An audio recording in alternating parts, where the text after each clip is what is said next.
One of the centre's biggest decisions and also its most debated decision to abrogate Article 370 and take away Kashmir's special status is now before the Supreme Court. I'm Barkha Dutt, you're with the Mojo story. In a few moments from now, we'll be introducing a very special newsmaker on the program today. People's Conference leader Sajad Lone. For those with short memory, Mr. Lone at one time was a separatist. He was one of the few separatists, or rather one of the first separatists to move into the electoral mainstream. But the 370 debate has changed politics as we understand it in Kashmir. The Supreme Court is now, actually, after a gap of 2 years, hearing the petition before it.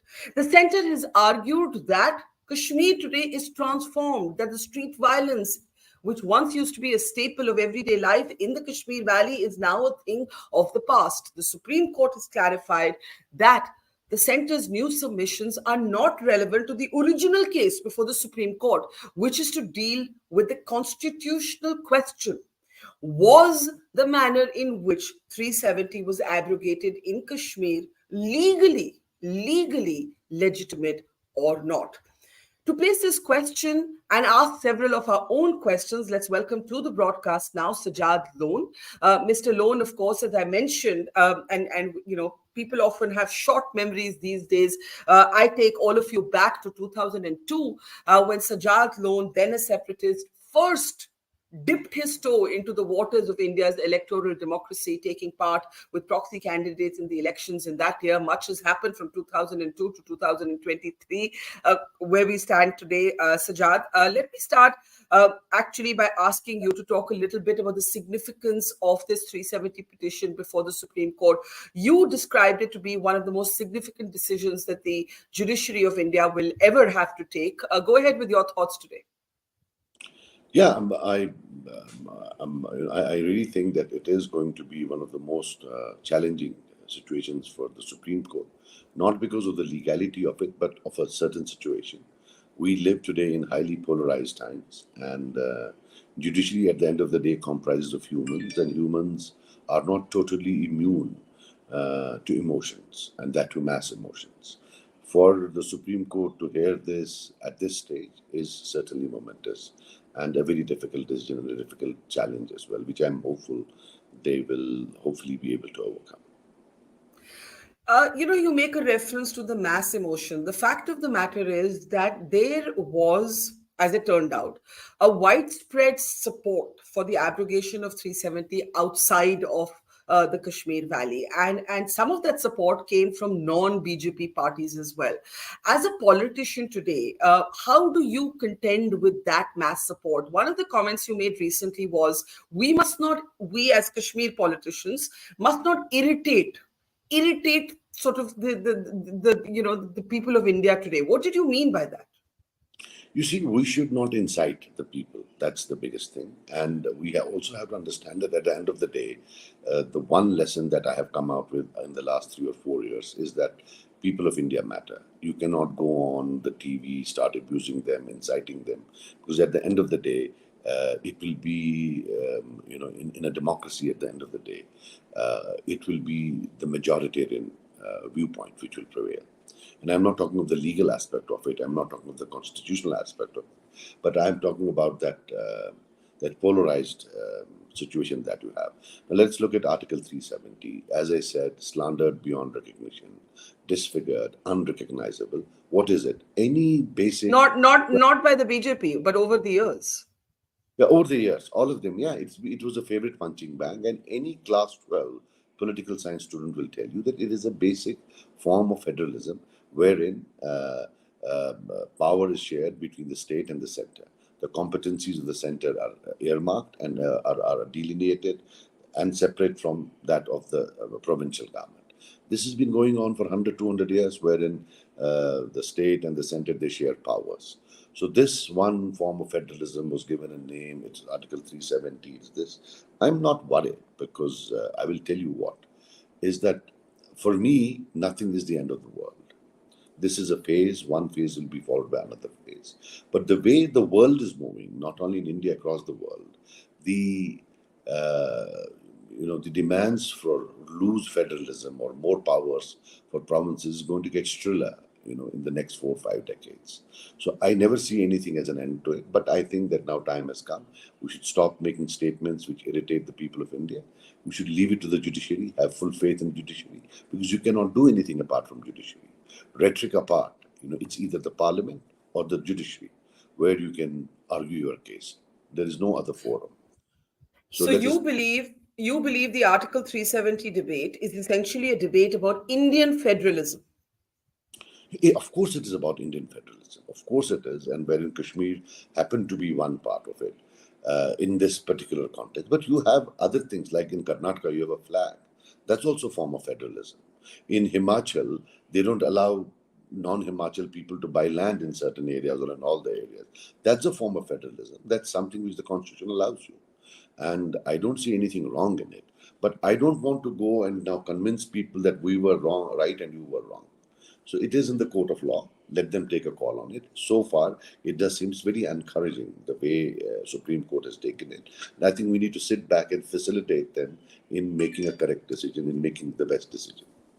You gave an example of Karnataka and Himachal Pradesh. Most recently, there's also the example of the Northeast, where BJP Yeah. leaders are saying a uniform civil code, if it comes, will not apply. So there are many regions of India which have a special status constitutionally granted, not just Kashmir. But of course, the centre has argued that there's a particular law and order, a national security context to Kashmir. And one of the things they've argued in their new affidavit, which the Supreme Court has said it will not concern itself with, but still I want to quote from it, is how much Kashmir has transformed. That the Kashmir of today is unrecognizable when you compare it, I'm paraphrasing, to before 370. They've also said street violence, which was supported and fueled by terrorists and secessionists, this is their language, not mine, is now a thing of the past. Do you believe, do you agree that Kashmir is better after the abrogation of 370? Because that's the central argument that the centre is making in the Supreme Court. No, it certainly is not better. People don't have any redressal. We don't have a democracy. We don't have elected representatives. Law and order certainly is better. There is no doubt about it. But that's not only because they have come to power or they have a strong iron fist. These are also issues which are external. Your main, maybe the overall situation has changed. But yes, they also have. But then, without dignity, I don't think there is anything people would like without dignity. I So don't think law there's and order, hang on, law and order is better, but the sense of being electoral participants in the future of Kashmir, of Jammu and Kashmir, is not better. You see, I'll tell you one thing. There were the other day, somebody gave me figures about how many tourists have come. And I said, who released it? And they said, the government. I said, did they include themselves in the tourist list or not? So the point being is that these are people who are from outside J&K. You cannot single out J&K as a place which is not done well, where the law and order was bad, and that they should be governed by people who are not domicile, who don't have domicile in J&K. So that, I think, is not good. No state in India would like that. I don't think any state would like that. You have had law and order problems in across many other states in India. So I think that is something. Has anything changed for the better? Has anything changed for the better after the abrogation of the special status? Not that I see. As I told you, is that nobody here these days. I mean, we don't say anything. We just sit back and observe. They say we are doing good. They say we are doing very good. We just sit back and observe. As I say, there's not something very visible. And I will repeat again. Assume for a moment, and which is not true, assume for a moment that, you see, the bulk of our bureaucracy comes from states which are not done well there. If you look at I don't want to name any state, but the economic indices of the states that they come from are far worse than J&K. Right? Now they sit and come and summonize on us on development is something very difficult to take. And even for a moment, let us assume that J&K was not doing well. I'm assuming it was doing well. We were doing better.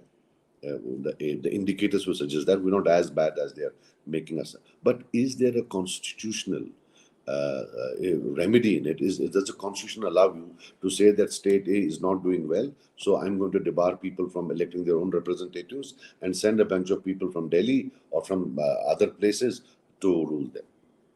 It's not constitutionally or legally valid. That's what I'm saying. Yeah. So, Yes, but there's first only of a all, matter. It's only a matter of time before we move towards elections. It's only a matter of time, I think, before statehood is restored. it seems Would like those two demands change everything? If those it, two demands were met? where elections, assembly elections, they look like eternity. I don't see them happening very soon.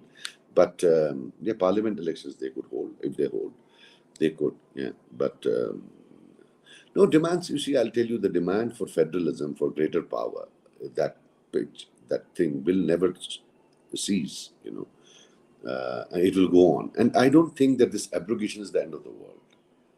Neither will this government stay there for eternity. They're going You to go some. don't think the abrogation is the end of the world. You don't agree with the abrogation, but you don't think it's the end of the No, world. you got me wrong. What I mean by end of the world is that I don't mean that it is the closure of that federalism structure. It can come back again. If not today, maybe tomorrow, maybe the day after. It could come back to the whole country. So I'm not a defeatist ki sab ab sab le gaye. I still believe that we have a strong challenge in the court, right? I really think that there is a strong challenge. There are some things which I would not want to discuss. I'm not a lawyer. I'm not a constitutional expert, but you don't need to be one. I tweeted something late night, and the next day, almost similar observations came from Supreme Court. So you don't even need to be a lawyer to understand, what mistakes they might have made or might be making. Having said that, when I say Article 370, it's a matter. It's a matter of principle. It's a matter of belief. I believe in it that in some form it will be back. Maybe today, maybe tomorrow. These things are not going to stay. Nothing is permanent in politics. The way we think that everything is gone, neither is the other things that they are talking about are permanent. But what happens is that in 5 years, there is a certain thing that you can do. There is a certain amount of work that you can do. So when they dole out figures, they also have to understand that it should be something which comes across as realistic. What all can you do in 5 years? Kitna hi kar paoge? Right? As I said, yes, law and order may, but it could be also because of the external dimension. Internal dimension bhi hoga. There must be some internal dimension also. As elected representatives in any part of India, you have a lot of pulls and pressures from the society. You're a part of the society, but then you also have to understand that law and order is you can never bet. The life of the difference between good and bad law and order cannot be made out in 1 year or 2 years. I am not being a pessimistic कि आगे खराब हो जाएगा. I'm not saying that, but I wouldn't be surprised अगर हुआ. Okay, we'll discuss that in a moment. I'm intrigued by your current Twitter bio. You call yourself currently unemployed, right? Can we take the banner off and just see that? Just a second. Muted bystander, currently unemployed, once upon a time a politician in JK People's Conference. Why once upon a time? Why unemployed? Okay, muted bystander, you said that, you feel that you're just sitting back, you're observing, you're not saying much right now. You don't want to say much right now. Why are you currently unemployed? देखिए, I'll tell you, we all of us decided, whether by design, whether by destiny, to be a part of politics and say goodbye to some other things that we could have done in life. Maybe doft, maybe be an entrepreneur or other things, work somewhere. तो politics ही एक था, तो अब वो ले गए, तो unemployed है. So we're unemployed, we don't employ. And once upon a time, because what you have to understand, Barkha, is that the humiliation of the political class by the bureaucratic class in J&K has reached, the levels that one could never imagine. That's why I say once upon a time. Because, I personally don't call anybody, but people call us for some works that they might have. They might have some work with us, they might need our intervention somewhere. And, the bureaucrat looks at this political entity like a species in a zoo. What are you doing here? That's the expression on their face. That's why I said once upon a time. And what it means that there used to be politics in J&K once upon a time, which it is not. And it's a very humiliating existence for the political class. They work overtime to convince the people of J&K, and they have succeeded at it, that all the wrongs was because of the polity of J&K. As if the polity in the rest of the country has been some sort of a big super success, and we have been bloody failures. But then that's how it is. There is media, only there is one point of view, the other one point of view is totally for you. Look at the news. If you look at the news agencies, you should see. It's you won't find a Kashmiri or a Jammu name anywhere. You say that you feel humiliated, not just you. You say You across the mean the spectrum. political class, be it National Conference, Congress, and even the BJP. They won't confess. All of them, and that's what is bound to happen when you have people who believe there are no elections. कोई election होने नहीं है, and so you see, for example, today convincing people to have a talk about politics is difficult because they believe election होने नहीं है, काहे को ये सरकार है.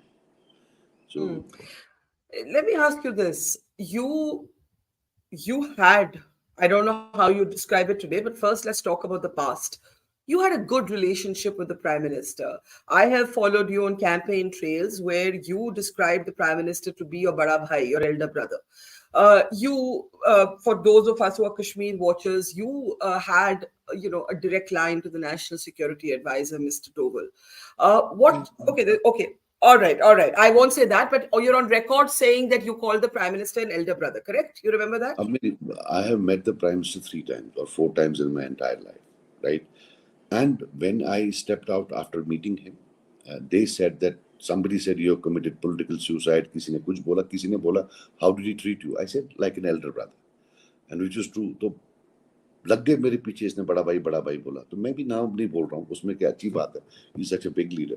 What's the big deal if somebody calls? But that's what happened. Nothing at all. देखो बरखा, एक बात बता दूं, आपकी दिल्ली में अंकल आंटी बने हुए हैं, right? Who back for the 2 big ones, right? Some But poor two big ones, you mean the Mufti? Hang on. Two big ones, you mean Muftis and Abdullahs? You see, problem is that when someone like me, the poorer son of the soil, comes to Delhi, they see this as a domain, as a trespass. कि ये कहाँ यहाँ आ गया? So then you have these things कि भाई ये तो उसके क्लोज है, बाकी तो कुछ है ही नहीं, वो तो दूध के धुले हुए हैं.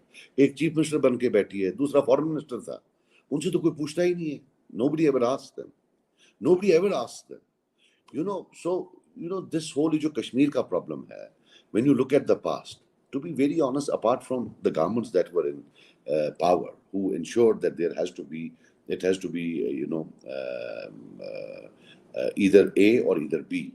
There was this huge so-called secular media, liberal media. उनका भी यही था कि नहीं बस यही और कोई नहीं. So they come up with these things कि नहीं जी अभी से उसको बड़ा भाई बोला. अभी मैं देख रहा हूँ, I said he treated me like आपका पहले आया था ना इससे पहले कि इसने बड़ा भाई बोला. Which nothing wrong. I feel proud of that. I mean, I have met him 3-4 times, and to be very honest with you, whenever I went with any demand for development, we had in my Handwara there is a medical college today. There is a Bangas road. It's grown. There is no doubt about it. That when I was as a minister, that government, I really was able to. What you're suggesting is that the other parties also had direct lines with who they needed to call or dial on their hotlines in government, but you were singled out for your association with the BJP and Prime Minister Modi. That's what you're saying. NSA साहब का आपने बोला, मैं एक बार मिला हूँ उनसे, once. जी, एक बार मिला भी, एक बार शायद मिला हूँ. तो आप वो जी डायरेक्ट लाइन थे, मेरा डायरेक्ट लाइन का जिसका है उसको पूछो, मेरी कौन सी डायरेक्ट लाइन है? किसका है डायरेक्ट लाइन? किसका है डायरेक्ट? अच्छा, एक सीरियसली बात करते हैं. I know you're making the point about hypocrisy of the other parties. How would you, before we discuss the other parties, how would you describe your relationship with the BJP today? I ask this because you have been an ally, you have been in alliance with the BJP, as is Mehbooba Mufti, right? I'm not singling you out. I must. You were part of that. And Umar Abdullah. And Omar Abdullah. So both of these parties have been partners of the BJP, and that is the point that you are underlining कि आपको single out किया जाता है, उनकी कोई बात नहीं करता. Point taken. अब मैं आपसे पहले आपके बारे में पूछती हूँ, क्या आप दोबारा बीजेपी के साथ पार्टनरशिप बना सकते हैं? Never say Yeah, never in see, politics, but what do you think? no, I don't think so. With this humiliation and everything, but I'll tell you something, Barkha. In 2014, when results came out in December, and then in 2019, I made an accusation that the first party to offer support to BJP was the NC, and they didn't even reply. Bole, who is he? But then one of their top leaders left the party, and he said, I was sent for negotiations in 2014. The media didn't pick it up. Had it been a poor soul like me, I would have been, hanged. And I will tell you again, in the next assembly election, if and when they are held, the first party to offer them support, overtly or covertly, silently or openly, would be the National Conference. ये आप याद You are रखिएगा. you are saying the first party to offer the BJP support will be the Abdullahs. No, I'm saying in 2014 it was the Abdullahs, and whenever it's held again, it will be them. It will be them. Yes. Why do you say that? The strategy is Abdullah, hang on. Omar Abdullah walked with Rahul Gandhi in the Bharat Jodo when it came to Kashmir. Why do you say कि जब चुनाव होगा, कभी जब होगा, आपको लगता है National Conference will be the first to reach out to the BJP? Why do you feel that? they were in partnership with the Congress in 2014. So him walking with that Bharat Jodo thing, it doesn't add anything. They were in partnership with Congress in 2014, yet it did not stop them from offering support to BJP. Why would it stop them now? What is your basis? No, that's true. But what is, I mean, I won't be surprised if it happens. Let's put it like that. Because I'm trained now to say that nothing is impossible in politics. Would we have ever thought Mehbooba Mufti and the BJP could be in government? But why have you singled out the National Conference? You have all been in partnership with the BJP at different times. Why do you believe today the NC will be the first to offer the BJP support? Are you saying the NC and the BJP have been in secret talks? No, I am not saying anything. They might be. They would be. I would be very surprised that if they are not talking, right? But the point is that somebody who did something in 2014 can do it again in 19 or whenever. मैं वो कह रहा हूँ. That's what I'm saying. Is that you see the strategy is simple: paint everybody as an ally of BJP, and then go and sit with them. This is the history of Kashmiri politics. आप अच्छी तरह से देखिएगा पिछले 20 साल का. When in the context of BJP, there is not a single party which has not said, you vote me and I will not let them go in. And then they've sat in their lap, in the electoral lap. Who hasn't done it? It was the same when they sat with them, when they joined them in the union ministry. And then even when the PDP thing came.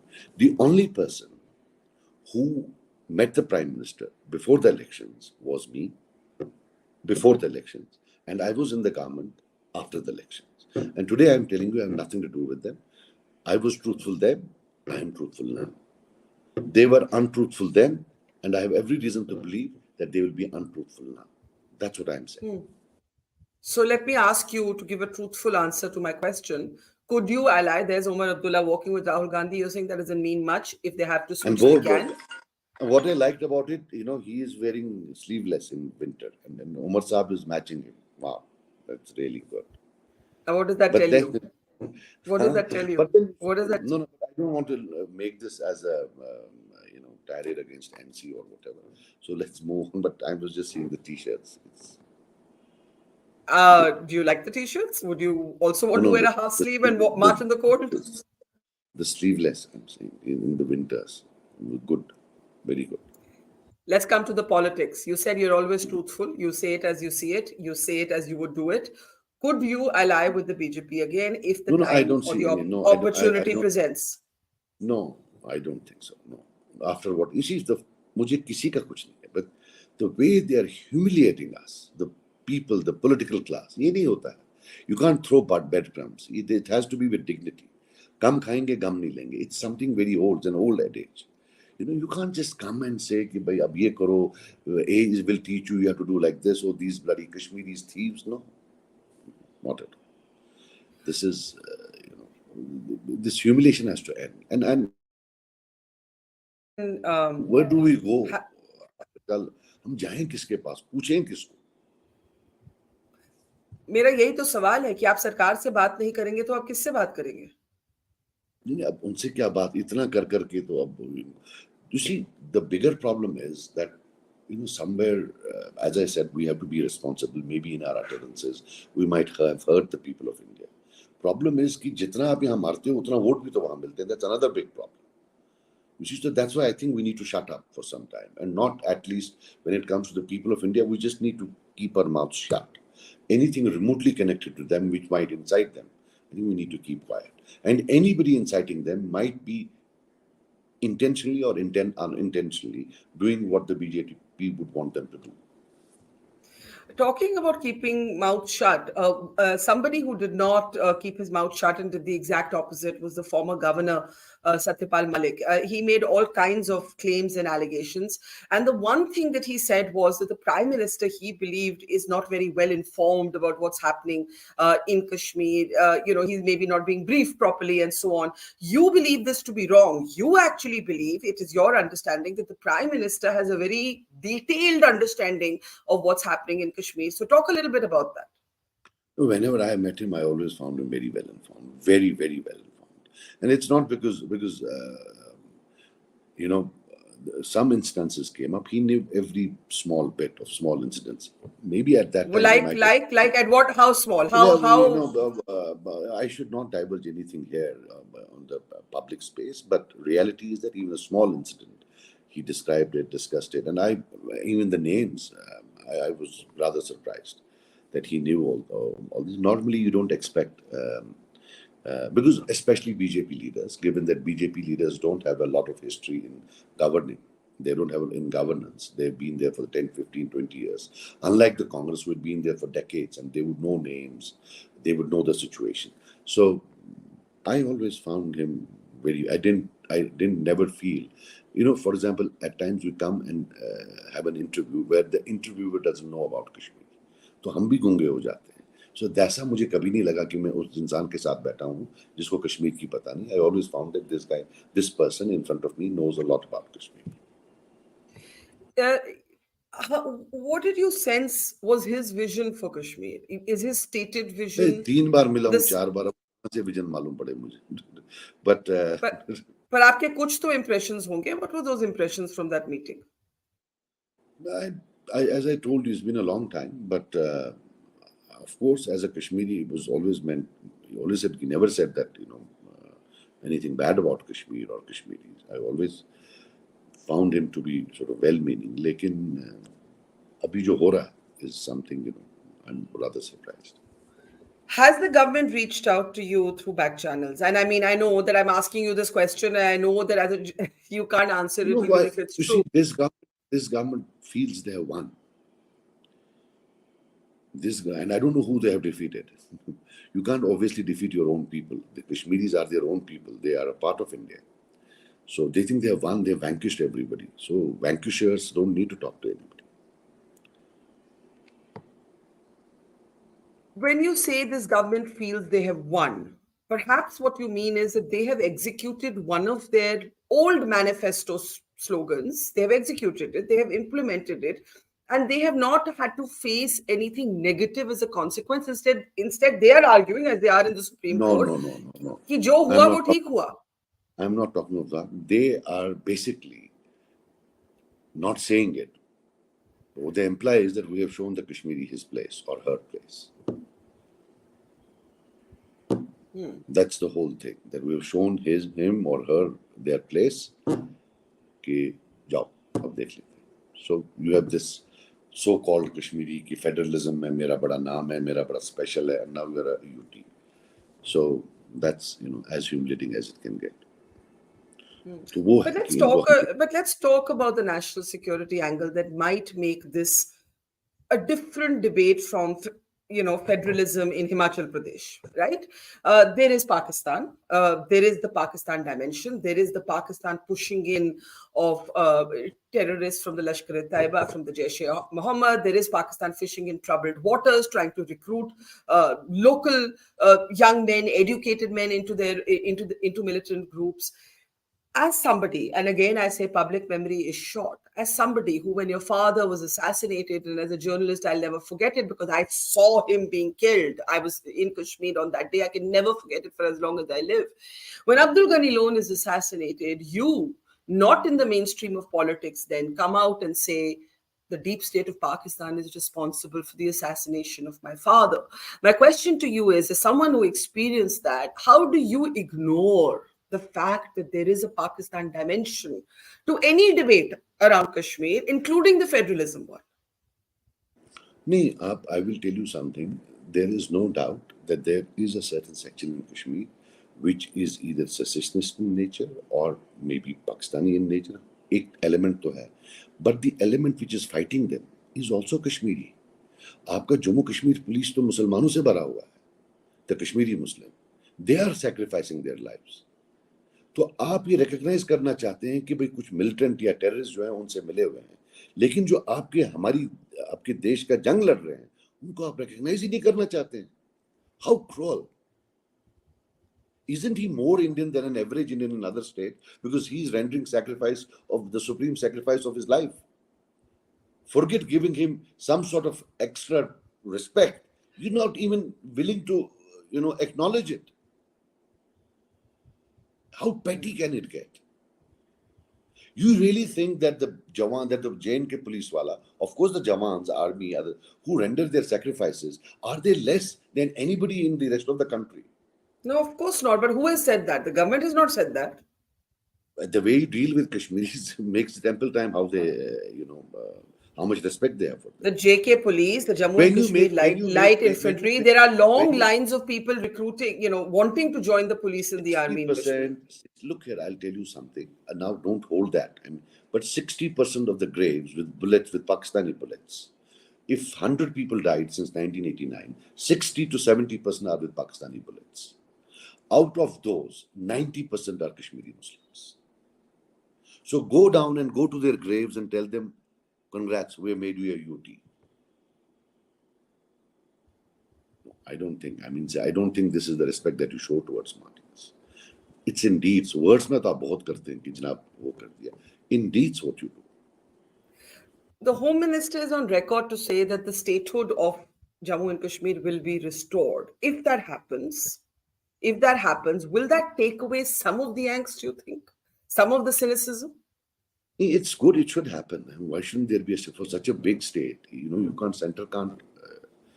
देखिए मेरी बात सुनिए. It's not about Kashmir. I don't know why journalists there are not able to see through it. आपका problem पूरे मुल्क में होगा. This UT thing could be a stick to beat anybody with. I won't speak more than that, but बाकी आपको इसमें research कर लें. आप मुझे ये बताइए कि if elections are announced, assembly, I don't mean Lok Sabha, I mean assembly elections, is that something that you see yourself participating in with full gusto? Do you see yourself embracing electoral politics in the way that you once did? Assembly or parliament? Either, both. Of course we'll fight. Yeah. Then we'll come out of unemployment and try to get employed.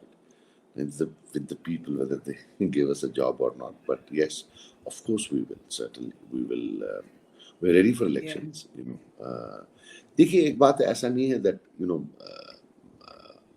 Barkha, I'm 55 plus now. You've seen me when I was in Pakistan getting married. There is not a lot of fuel left to go on. But then I think if not me, somebody else, maybe National Conference, maybe PDP, maybe Congress, maybe BJP, people deserve here to have representatives as an MLA, as other things. अब ये बोलेंगे इसका कि अब जी हमने वो पंचायत बनाया, सरपंच बनाया, उन बेचारों को तो ऑफिसर लोग अंदर मिलने नहीं देते. They make them wait for hours. So you really think that somebody that they will वो उसका काम कर देंगे. हमारा नहीं करते थे जब हम MLA या मंत्री थे, तो हमें वो they would make us go around in circles. तो इनका क्या करेंगे? So people of J&K actually deserve that they have a representative. एक रहता है कि भाई we are not very highly developed country. We still need interventions. Any government is not so efficient that you don't need intervention. You need some facilitation. ये क्या होता है? MLA क्या होता है? ये facilitators होते हैं. So once you lead them, जो अब bureaucrat होता है, he puts in X number of years, he gets promoted. MLA का वो नहीं है. He has to work hard and then get re-elected every time. So he's more keen to listen to people's, to sort of be more responsive to people's demands than would a bureaucrat. Nothing wrong in a bureaucrat, but that's how their system is. You have opposed the land for landless scheme. You're among the parties and the politicians in Kashmir who've raised questions about this. Now, we must juxtapose this with the way that we are seeing non-Kashmiri pundits, of course, but also non-locals who have come in from other parts of the country targeted and repeatedly by terrorists. This scheme is meant to help, those who have no land. Why? What are your concerns about it? I'm not against land to landless, and I don't believe that there are no homeless people in Kashmir. There are many homeless people. If 10 family members are living in 2 rooms, they are homeless. I would define them as homeless. So I don't live in a different world to say there are no landless people. There are homeless people. There are landless people.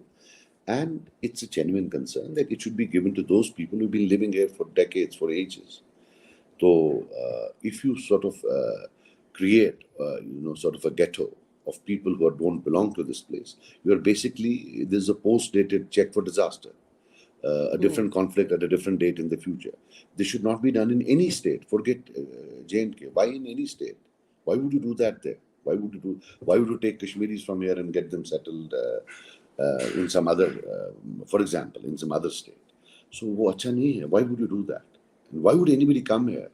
But just creating this, I'm sure nobody would want to come. Why would anybody want to leave his or her home and come and settle in a Jammu or in a Kashmir?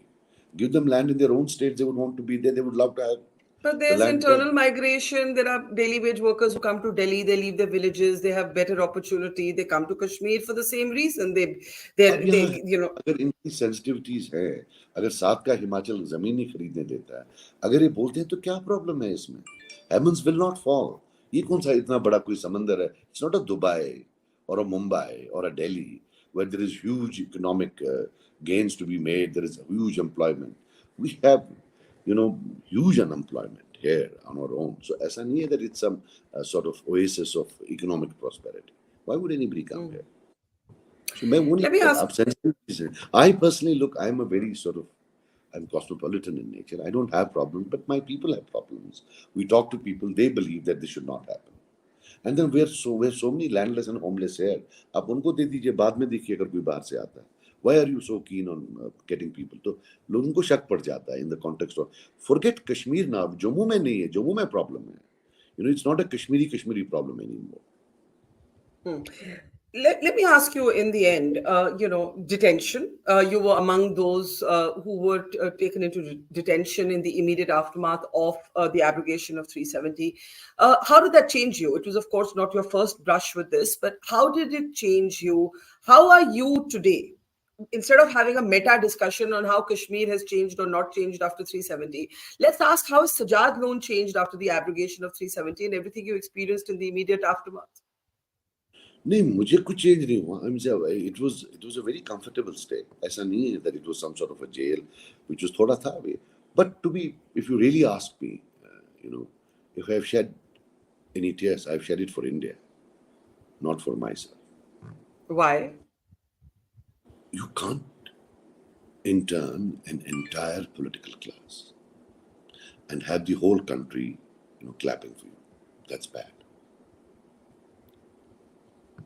It's been a very, very big cataclysmic moment, and the Supreme Court will be keenly watched for what it eventually decides, and even the process of hearing. The good part is, Sajad, that all of these are live streamed. Everybody can actually see what is said in court, who says what, the fact is, I should ask you before we close. Two of the original petitioners in this case have withdrawn from the petition. Shah Faisal, the topper of the sort of IAS, in whose name this original petition was, has actually not just withdrawn from the petition, he's gone back to the IAS. Any thoughts on that? I think we should let him live in peace. May God bless him. He's a wonderful kid who has done, as great help, who has done wonders for Kashmir. He has topped the IAS. He's our pride, and he is very good in IAS. My best wishes to him. And Shaila, the other girl you didn't name, again a very Shaila bright girl, Rashid. very, Yes, very yes. bright girl. I wish her all the best. If they want to retract, it's their own personal opinion, and I think it's time we let them live in peace.